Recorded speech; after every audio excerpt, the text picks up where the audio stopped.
welcome Kellen to Michigan. So he is the CEO and founder of Pattern Labs, which is very exciting. So I know everybody in robotics is always interested to hear about startups. And he employed one of the previous students from my group. So we're particularly excited to stay in touch. And yeah, so he actually was from Michigan, and is happy to be back as a result and here to tell us about all about his company. Thank you. Thanks for that. Cool. Thanks for coming, guys. I'm going to just talk a little bit generally about my background, what we're building at Pattern, and then a little bit of a vignette into what it looks like to take some of the academic work you guys are building here and apply it into the real world, and maybe some of my lessons that have come from that, sort of in three phases.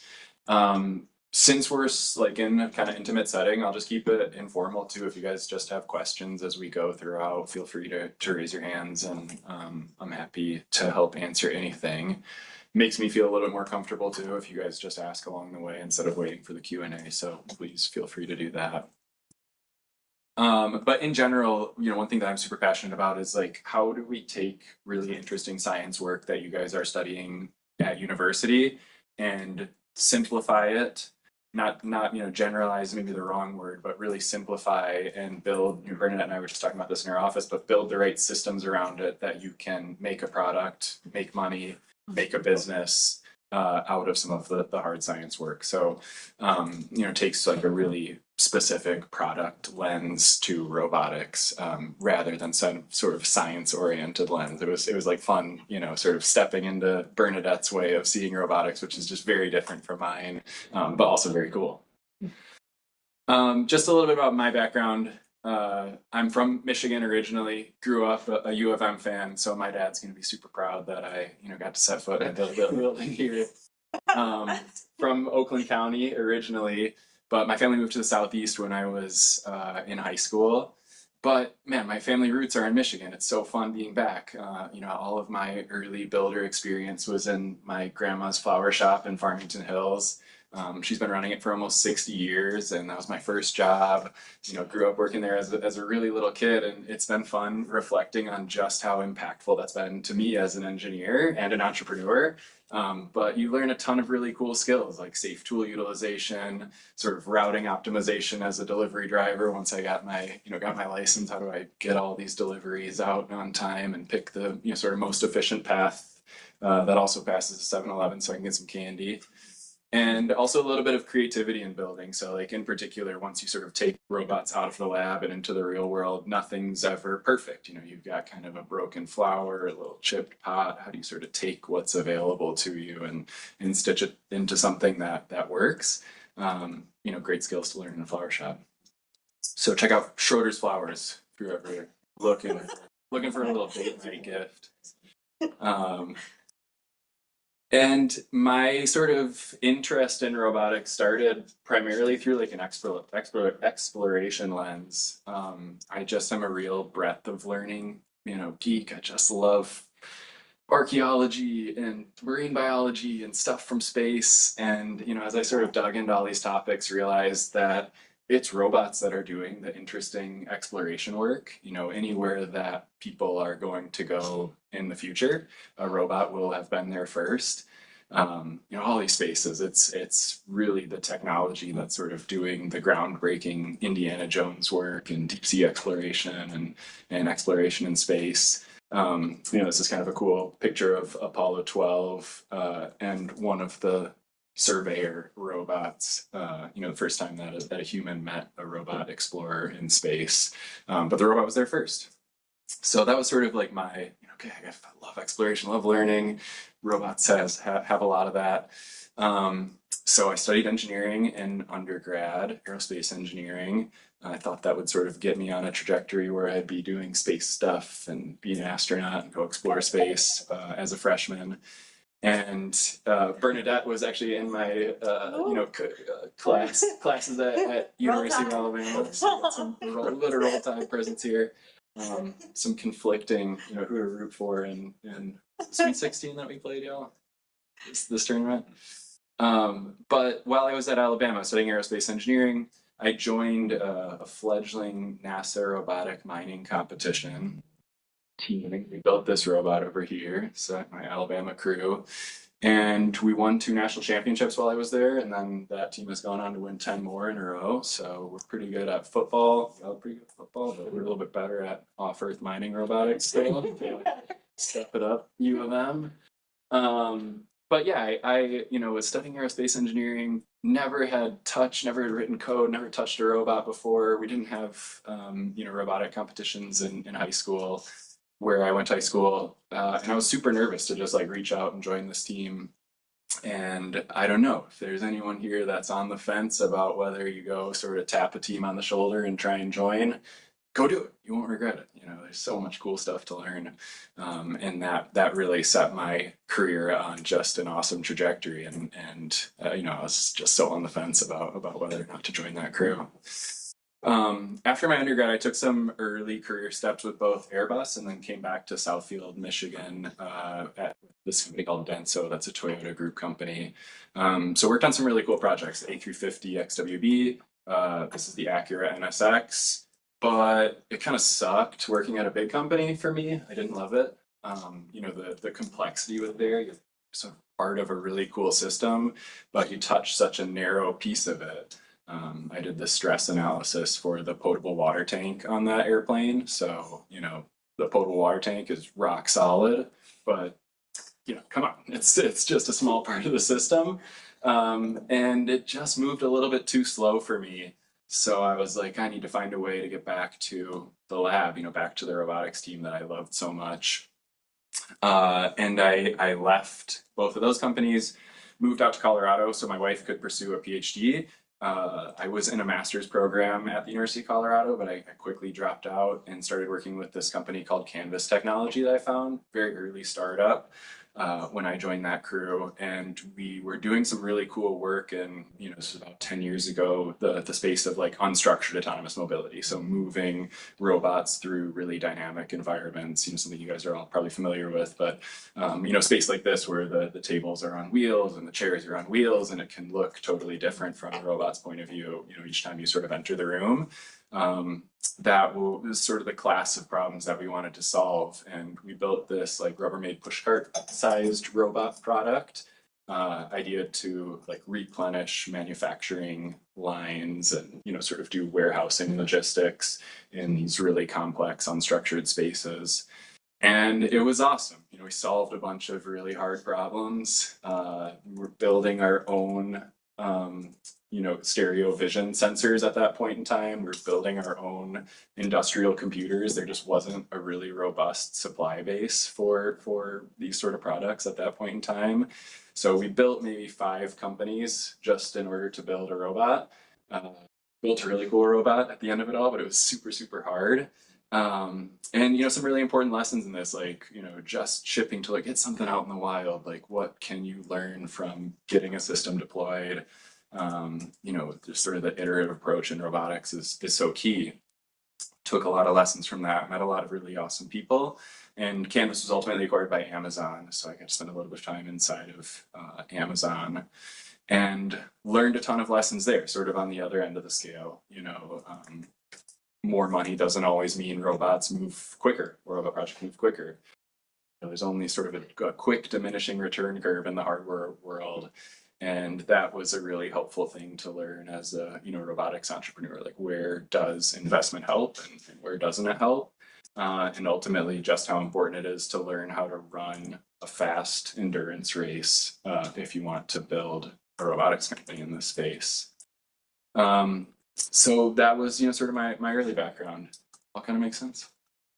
I like that waterfall that robotics. That's a great line. Yeah, yeah, it's so true. And it was so different coming from like the Airbus airplane where it's very rigid, and it takes a little bit of a mindset shift to sort of work between those two worlds.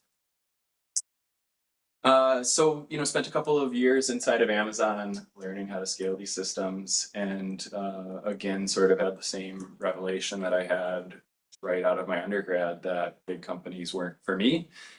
So myself, a bunch of friends from Canvas started this company called Pattern.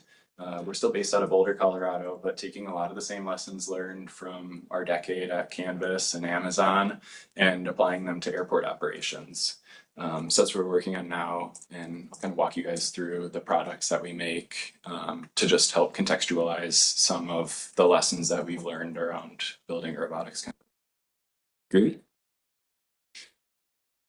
So the reason we found airports to be interesting is, they're really kind of a cool logistics snowflake. It's like a really cool problem space to get to work in. There's a ton of dynamism, ultimately like pretty constrained. It's not as broad of an environment as just like the unconstrained, broader world is. You kind of know what's going to be inside. There's access control, makes for like a nice sandbox, a juicy sandbox, but a little bit of a sandbox. And interestingly, from a logistics point of view, you really have these city scale problems around bags and cargo and sort of the ground logistics to keep an airport operation rolling. Airports can move north of 300,000 passengers a day, and it's, a ton of logistics pressure and challenge goes into pulling that off. And you have these really interesting dynamic problems. So, kind of a constantly changing tarmac environment. Snow, it can rain, different stuff can kind of happen. You have this really interesting, like down to the minute SLA constraint. So when you think about like delivering packages for FedEx or UPS or Amazon, if you miss a deadline by a couple of minutes, generally no big deal. Your package just shows up a little bit late, even a day late, it's often no problem. But at an airport, if you miss a bag by a minute, a person is going to be separated from their stuff for days or weeks, and it's a huge, much bigger inconvenience. So these sort of like down to the minute, really dynamic SLAs matter a lot in this environment. Obviously, like high stakes that come with aviation operations too, just big cost. Airplanes are really expensive, safety critical. So sort of fun set of like logistics challenges that's a little bit sandbox, but have some of these really high pressure, high stakes, factors. And we approach this sort of problem space with a thesis that rigid conveyor belts are an outdated way to move, store material in the space. So when you're at an airport, sort of below you, there's usually a $500 million to $1 billion set of conveyor belts that are doing all of this transportation logistics today. But our big lesson from Amazon and Canvas was, this just isn't the modern way of moving material in a space like this. We have systems that are much more incrementally scalable, inherently redundant, much more flexible, by sort of distributing the infrastructure into a robotic system. So our thesis is in the same way we moved parcel logistics away from rigid, expensive infrastructure and towards a more scalable, dynamic, robotic system. We're going to do the same thing for airports. So that's kind of our philosophy.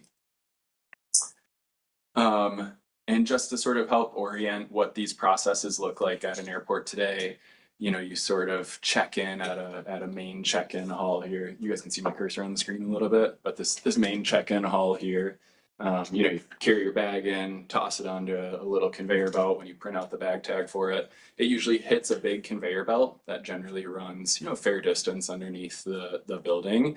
But it doesn't get it all the way to the airplane. There still is sort of a sortation and transportation process that comes downstream of that. And those are the bag tractors and the carts that you see driving around the airport.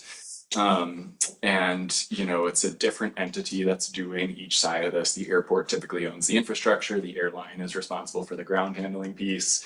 If anyone here is a big logistics nerd, you start to look at this, and you're like, why do we have the extra touch in this process? There's sort of an inherent inefficiency there. Who owns the process isn't super clear. There's obviously room for improvement. And then you think about the process upstream of that too. Like if you park and you're gonna take your skis on a vacation, you've got to schlep your skis from the car park to the main terminal. That kind of sucks. There's sort of this unsolved logistics part of the airport problem too. Same sort of thing on the cargo side, but again, sort of completely siloed from the baggage transportation. And this is true for everything that's moving around an airport. So all the stuff that you buy, all the recycling and trash that needs to go in and out, they're just very siloed processes that tend to have a bunch of different steps and too many touches. So our big grand vision is to just replace all of that uproot all of it, pull it all out, and replace it with a much more flexible robotic system. We call it kind of virtual conveyance, but connect every point on the airport to one another with a really flexible system of these robots. So toss something on, it knows what it is, it knows where it needs to go, and gets it to the right place at the right time. Cool, kind of makes sense. Yeah. Quick question about, so I can imagine security and TSA being like the Yeah. one bottleneck where everything just like converges to and Yeah. then spreads out again. Yeah. Do you have a vision for how that might play out? A little bit. Like the one thing that I'll talk about a little bit more in the presentation, and is something I think important to think about when you guys are going to enter a world where robots as infrastructure is like a much more sort of common way of thinking about these big infrastructure projects. But pulling off something like this just isn't realistic for us, where we can completely flip the way an airport moves, from what they have been doing for the past 100 years to this overnight. It's going to be sort of take decades of incremental change to make this happen. So we build our products with that in mind. So initially we're solving processes that exist sort of all on one side of the security perimeter. All of the sortation logistics that happen past security screening is like the place to start. Eventually, like our ambition is to sort of permeate that barrier a little bit and expand the logistics footprint of an airport. There are things that do that. Obviously stuff gets in and out of an airport today, and there are ways of doing it. It's sort of like a batch scenario, but no one's done it with a robot before. So yeah, kind of some lessons to learn, but like as a company, it's something we keyed into in the same way you did. And we're like, okay, how do we sort of dodge this challenge for now, like make our sandbox a little bit smaller as we build a business, and then we'll solve that problem later, once we need to. Cool. Yeah, but like cargo moves, sort of big pallets of cargo get screened all together. So our vision's eventually to, take some of that, what is possible in that space, and apply it into adjacent spaces too. I see. Yeah. You taking notes back there too? You quiz on day one. No, I'm looking at you. You coming out to pattern. Yeah. Okay, cool. So that's our big grand vision. Robots are a part of what we make, an integral part in that vision, but they're just a part of it too. And I think that's also another important through line, that if you're looking at building a company around deploying robotic systems, in order to do real work, you have to engage with the world in other ways. Sort of understanding contextually, what do I need to do? What time of day is it? What's the task at hand? There isn't like a workplace or industrial environment where all of that context is just attainable from, the space around you. What that means for us is like, where are airplanes? When are they coming in? When are they getting delayed? What's on the airplane? That's not knowable just from observing the environment. We need to have sort of data triggers that explain what's the important task at hand. This was something we like kind of quickly realized when we started to build Pattern. The robot virtual conveyance layer was the foundation what we wanted to build, but it wasn't possible to do real work in an airport just with a really great robot. Like it needed to have this sort of bigger contextual business understanding of where to go and what to pick up. So we built that tool. We call it Pulse. It's sort of like a digital orchestration layer for everything that moves at an airport. We positioned it to be helpful, not just for orchestrating the movement of our robots, but also orchestrating the movement of human-driven equipment too. Which is another sort of critically important part of achieving value in a really dynamic collaborative space. Like, how do people and robots work together in a really sort of smart, well orchestrated way. Pulse is our solution for that at airports. I won't talk. Yeah, go for it. I have a question. Yeah. So, I guess you needed like an airport to buy into trying this, right? Yep. For you guys to develop it. Yeah. Some of the stuff that you're talking about, like, did you guys propose it, or like, did they ask for it? Like, how did that Like happen? even just the vision to Like, do it. were they wanna like, do we this? need this, or were you like, we propose this whole system? Like for particularly No. this tracking thing. right? Yeah. Like some of this other stuff, like a lot of times I hear people in robotics say, okay, we're gonna have a robot do everything, right? Yeah. Where they like, this is what's okay and what's not, or were you just like, we proposed this and they were like, good. No. Like what? Yeah, it's like a little bit about like hearing the whispers and what do people want? What are they asking for? What do they actually want behind the ask? Like we had aviation customers at Canvas, and they kind of constant through line when we were building this robot was, can you make it a little bit bigger, a little bit faster? We I got see. problems out here, and at that point in time, we said, no, we're not. We're focused on the indoor stuff's hard enough. We're focused on this. But we just sort of like tucked that feedback away when we were at Canvas, and then eventually said, let's go, dig into that a little bit more, and called those same people back up and said, hey, we'd like to learn a little bit more. But some of the things like building this orchestration layer weren't obvious at the start for us. We knew sort of from warehouses that you need like the warehouse management system. It's called like a WMS, is sort of the equivalent to Pulse. But realized it just didn't exist in aviation. What did exist there wasn't robust enough or dynamic enough to do what we needed it to do. So we had to build it ourselves. Okay, and Yeah. so then you showed it to them and they were like, great. Like, do you guys because like this is like for a person to manage, right? So do you guys manage it? Does the airport manage it? Like, Yeah, the airport manages it. We actually this is now like pretty like starting to sidestep from the robots, but our business model is built around like just digital transformation for airports first. So typically with our customers, we'll deploy Pulse and then this next tool, which is called Copilot, which is sort of like the human window into that dispatch layer. That's our first touch point with a customer. Like, let's just get you guys the right digital foundation to have, really smart, well orchestrated operations. And then we can eventually start to deploy the robots in the long run. And that helps us, sort of run the endurance race that I was talking about earlier. But it took customer feedback to get there. Like we built this was sort of an unnamed orchestration layer for our robots when we first started Pattern, and had like sort of roots in the Amazon Robotics, Kiva Robotics, spirit of orchestrating just a ton of robots together in sort of a shared space. That's really the smarts and interesting thing that made Amazon such a successful deployer of robots. So kind of learned from that, turned it into an orchestration layer for our robots. But when we started to show customers the bots, they'd see the system that was orchestrating it, and they're like, "That's really cool. Like, can that also help orchestrate our human-driven operations?" And we're like, "Yeah, we can do that."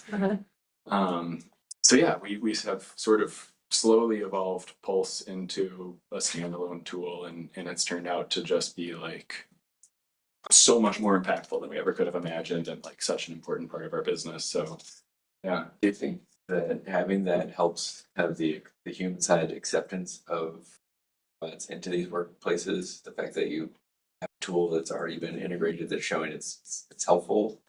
Yeah, it helps on a number. Like there's so many different people that are required to see the vision and interact with the robot at like different levels of the organization. So, this tool is really great for running simulations and helping people like understand theoretically what would it look like to run robots in your operation. Here's how many you'd have, here's where they'll park at night, here's sort of what the operations will look like. So we use this tool really heavily for simulation and sort of proving out the concept. But it also has a really nice, sort of like qualitative feel for the people that work with their robots on a daily basis. We're of the opinion that robots are just tools. Like these are just a conveyor belt that's running at an airport. It's just the next generation of a conveyor belt. There's nothing imposing or, like people should always have sort of like the ability to command the tools to do what they want to work for people. And this is, sort of like really emblematic of that, giving people the visibility, ability to command the robot, sort of own the fleet. That all happens in Pulse. Yeah. So Pulse, Copilot, still sort of, we haven't even touched on the robots that we build yet, but, sort of part of this broader theme of picking a problem, solving the problem. What do you need to do to really solve a real business problem? Allowing people to work alongside the robots is really important. So we built Copilot to do that. If you look out the window when you're boarding an airplane, you'll see everyone loading the bags. They're scanning the bag tags as they load it onto the airplanes. That way, the sort of system knows what bags are on the plane. We have a mobile application that lives on that hand scanner, and you can scan directly through it, but you can also, sort of dispatch people, and it looks and feels like Uber. And you guys are robotics students, so I don't spend too much time talking about this, but it now sort of like looks and feels like in Uber if you work at an airport. So previously the way this work was done was like a super analog system. You'd get like a pen and paper. We converted a customer from MS Paint previously. They'd like sort of take a screenshot of the airport and draw the map for the person where they had to go and then text it to them was sort of the process. But you can imagine, at an airport, like flight delays, gate changes, itinerary changes for bags, these happen all the time. So those sort of systems just fall apart, minutes into a shift for a runner. And it just is like a really confusing, super stressful, way of operating. And this just helps make life a little bit easier. Now when a gate change happens, we understand that dynamically, sort of feed it into the system, and everyone can just sort of rest a little bit, breathe a little bit easier. So that's Copilot. And then we also built this shuttle that we call Pathfinder. We think about it like a conveyor belt, so treat it as infrastructure, but try to give it as little footprint as possible, from an infrastructure point of view. So it's an electric skateboard chassis on the bottom, sort of this modular chassis, and you can configure it to move either loose bags, like you see on the left-hand side here. In the US, we fly a lot of narrow body airplanes where the bags don't get sorted into cargo containers. They just move sort of loose into the cargo hold of the airplane. We can support that way of operating, and we can also move this sort of standard cargo container size, which is called an LD3 ULD, if you're super interested, but same footprint, same robot for moving both of these. And these are just animations. I've got some pictures I can share too, but have sort of like some frame, a frame that supports all of our sensors and networking and compute, battery, drivetrain, powertrain all live inside of the chassis for us. Kind of cool. Mm-hmm. Are you guys more like hardware geeks or software nerds? What are we working with here? Who likes the hardware? Raise your hand. A couple? Okay, cool. Everyone else sort of software, algorithm, Bernadette type people? Yeah. Cool. Yes. That's cool too. It takes all kinds to build a great robot. I also just kind of put together this section here, thinking about what to, for some reason it's an update, but what to do if you want to solve some of these hard problems. I just put a couple thoughts down onto slides, and maybe a little bit different than some of the conversations we have today. This is my sort of like industry take on robotics, and you can take from it what you will. I think they're talking a little bit about sort of the different goals of academic, sort of robotic work versus industry robotic work. This definitely comes from a little bit more of the industry lens, but if you're interested at all in, joining a startup, working broadly at a startup, starting your own robotics company, these are things to sort of keep tucked away in the back of your brain. From my point of view, scale is a really understudied science. I think, there really are interesting academic problems that come from trying to deploy tens, hundreds, thousands of robots together in, 24/7, 365 operation, that are really interesting and, sort of maybe don't get the attention they deserve from a science point of view. You guys will do a lot of really awesome work on cool robots, and this is an important part of building a robotic system too. Like, you've got to have a great demo, you got to have some viral videos, stuff that performs well at a conference, obviously lab controlled conditions to prove out a concept, but these sort of problems, like how do you sort of take the demo and run it for 10,000 hours, 100,000 million hours, these sort of time windows stack up really quickly when you start to talk about hundreds of robots working together for years at a time. Redundancy is another big one too. Like, it's a concept that hits everything that we talk about at the solution level, at hardware design level, software architecture level, actual sort of software implementation. How do we make it so the system is fail safe? delivering value is another sort of key part of the system. So, to solve a technical problem, but what does it mean? Will someone pay for it? Can I build a business around it? Does the difference between what it costs to solve the problem and the value I deliver make sense for building a business? These are important things to start to think about, particularly as the robotics industry matures and we start to focus on more and more specialized tasks. Making sure that that value is achievable is important. And generally in industry, find the most success in achieving value at scale by simplifying judiciously. So like looking across the stack and across the system and taking things away rather than overcomplicating. And just a little bit of what that looks like for us at Pattern to kind of ground it a little bit. We invest really heavily in teleoperation. I'll skip forward just a little bit. This is a view of that system running. This is from a Pathfinder robot at the Denver airport. This is running autonomously now, but sort of through the eyes of our teleoperation system, which we built from scratch. Have built this in the past, built it again for Pattern.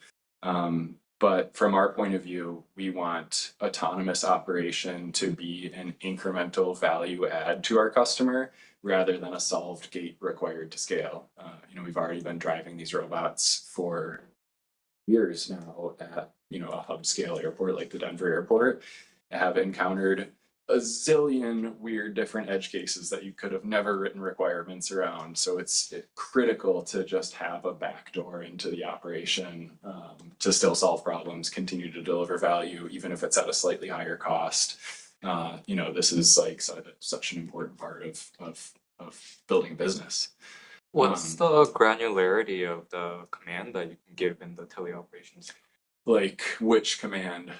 Like you probably can't give it like real-time arrow key control because that's too that requires like real-time feedback. Yeah. We can. That's how we built the system. We have about try to achieve about 100 millisecond latency in operation. The way the setup works is there's like a steering wheel, Logitech steering wheel, gas pedal, brake. So those are the controls that we're feeding through the system. It's very cool. Yeah. So it all goes through like the airport's network, or no, it goes out into the public internet and then back. So part of our thesis is you can now start to control these robots from anywhere. You don't have to be co-located with the operation that you're running. So it goes out into the public internet and then back. That's very impressive. Because I know certain autonomous vehicle companies that I won't name, like try to use waypoints. Sort of like stay in the autonomy loop. Yeah. Still give it control on where to go. Yeah. But isn't like a nice thing about airports? Why we picked airports is we can kind of bound the space that we'll be operating in. So we get some, not necessarily guarantees, but expectations about network requirements, what the map will look like. Nice. Our top speed is a little bit lower too, which is another thing that makes like real-time teleoperation control a little bit more achievable. But yeah, we think about like redundancy too. The system operates over 4G, 5G, and Wi-Fi, and we have this like really cool approach where we actually send the command and control signals across all of those channels simultaneously, and then we'll take whatever comes back first and best. Some sort of combination of first and best. Very cool. I didn't know this was possible. Yeah, we had to build it from the ground up. This was another one where whenever we're building a robotics company, try and say, what other companies? I don't want to build any other companies in order to build a robotics company, and this might be an asterisk to that Pattern. Where we had to sort of build this teleoperation stack from the ground up. And then also sort of redundancy from a sensor point of view. So we have redundancy in the modalities of sensing that we have. So having coverage with 3D LiDAR, 2D LiDAR, radar, vision. How do you sort of build redundancy in from modality point of view and a physical coverage point of view? Sort of another example of that for us. Another interesting one that I thought was worth highlighting for those curious about, building a business. Sometimes these new processes and new ways of thinking about systems require new success metrics. How do you know whether the system is doing a good job in operation or not? When you change something, you can't always expect that the previous way of measuring success will translate. An interesting one in that vein is around this, sort of in a couple of industry-wide shift from conveyance towards robotic systems. Conveyors have always had this sort of like 2D way of measuring success, flat, linear, space hungry. Throughput is kind of a key metric, linearly how much stuff am I getting through this conveyance system. When you shift to having robots do the work, sort of a big system of robots, an interesting quality emerges where you're using the space 3D, sort of a 3D volumetric capacity. This is the Amazon Kiva implementation, but instead of just this linear sort of track of stuff running through a system, have this sort of like concept of the 3D volume of the space that you're moving through and occupying, sort of the cube, quote unquote cube, and how well you're utilizing the volume at hand. How much volumetric capacity do I have available? How well am I utilizing it is sort of an important emergent quality of the space, using the footprint really efficiently. And then the sort of like concept of a dig rate, like how fast can I get stuff out and how is that in balance with how much stuff I can store in the space? If you have more stuff inside of the cube, it's harder to get it out, because you just got more stuff you've got to work through in order to pull it out. So there's sort of this interesting new, tension between these system metrics of cube utilization and the dig out of the system. But I think that something that can be unintuitive or at least underappreciated in thinking about in a robotic system is like, how does the whole system come together and what's the new metric that I need to judge success? And so like for us, we start to think about like, does an airport even need a central check-in bottleneck if this infrastructure starts to get distributed? So today at an airport, when you check in at DTW, everyone sort of like parks in a bunch of different places, rental car center, bus in, but they all kind of funnel you into this like spot where you're checking in a bag. Previously, you were printing a boarding pass. We don't do that anymore. You don't get a printed boarding pass that shows up on your phone. But we still go through there primarily to check a bag because the conveyance infrastructure to sort it is so expensive. But if we don't have the sortation infrastructure anymore, we don't need to drop the bags off at a central drop point. How can we even completely rethink the design of an airport? So it kind of like bleeds into what this looks like for us at Pattern. We're doing a bunch of different things. You're lugging bags around that people were previously doing. You don't have to do that anymore.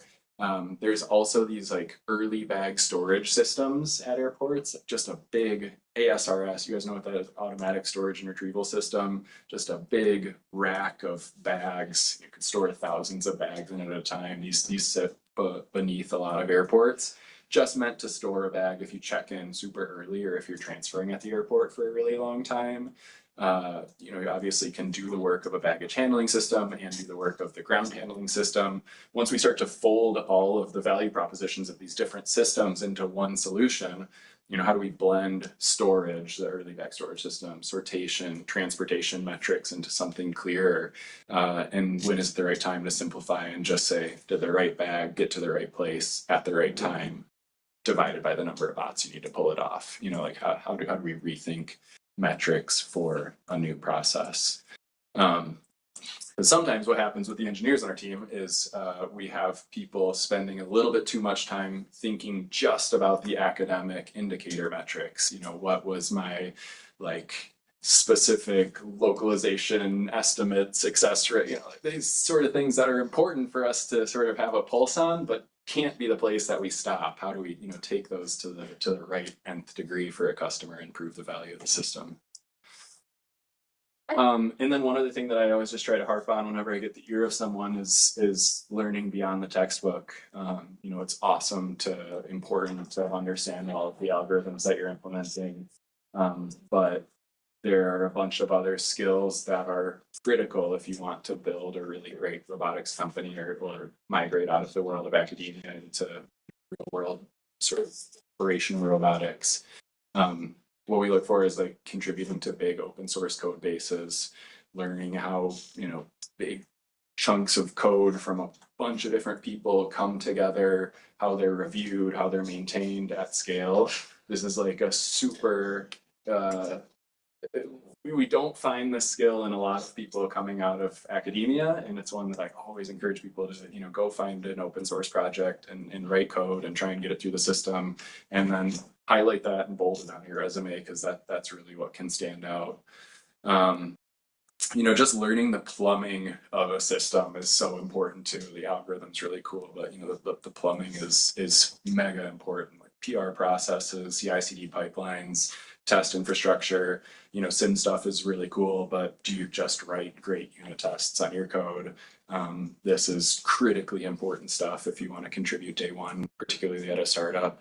It's a little bit different if you want to go work at a bigger robotics operation. You can kind of operationally segment the people that are developing algorithms from the people that are engineering the solution. But if you really want to stay close to all of it and actually see your code get implemented in the real world, it's important to understand, how these parts of the system work. So love core dumps, love the nitty gritty of memory allocation and efficient memory utilization, and really strive for, high frequency frame to frame operations. Being the engineer who loves to really dig into the hard, juicy bug that shows up once in a blue moon instead of just resetting the controller is a really useful skill. So you kind of call these like the trade skills of robotics, being the important parts to translating everything you learn into the real world. Yeah. So judging by point 3, I might have a answer to this already, but how much of the internal code is Python versus C++? For us, very little Python. Very little Python. Yeah, very little Python. Yeah, we have a lot of C++, a lot of Rust, an increasing amount of Rust. Yeah, Python has a place though too. But it just doesn't end up being the critical, interesting, juicy places. Yeah. So what that looks like at Pattern, I would say for every 1 hour that someone spends doing something super interesting and groundbreaking around an algorithm, they've spent 25 hours just writing unit tests, writing logging infrastructure, building a dashboard, building out the stuff that shows that their algorithm is a better way of doing things than we were doing it before.